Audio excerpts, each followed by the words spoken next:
এখানে যে সমস্যাটা হচ্ছে যে ইঞ্জিন প্রচুর পরিমাণে কালো ধোঁয়া দিচ্ছে এবং বারবার ইঞ্জিন মিসফায়ার করছে, অর্থাৎ স্টার্ট হচ্ছে না। তো সেক্ষেত্রে যে সমস্যাগুলো হচ্ছে যে প্রচুর পরিমাণে পানি এবং ময়লা দুটো মিশ্র ডিজেলের সাথে, তো এই মিশে যাওয়ার কারণে সিস্টেম খারাপ হয়ে যায়। যেমন ডিজেলের সাথে পানি বা ময়লা ঢোকার পরে যে ইঞ্জেক্টর আটকে যায় এবং নষ্ট হয়ে যায়।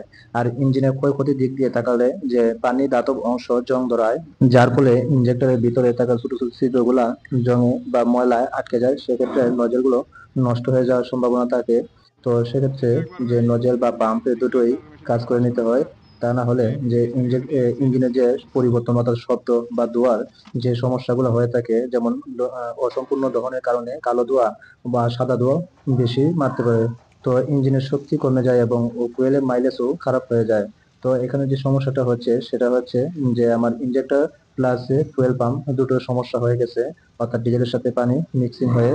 তো সেজন্য আমার ইনজেক্টর ও ফুয়েল পাম্প দুটোকে আমি সার্ভিসের জন্য পাঠিয়েছি। বিশেষ করে আমাদের গুরুত্ব দিতে হবে ওয়াটার সেপারেটর ফিল্টার, অর্থাৎ যে ইঞ্জিনের যে ফুয়েল ফিল্টার গুলা, সেই ফুয়েল ফিল্টার গুলো আমাদের অবশ্যই নজর দিতে হবে এবং কি সার্ভিসটা ঠিক সময়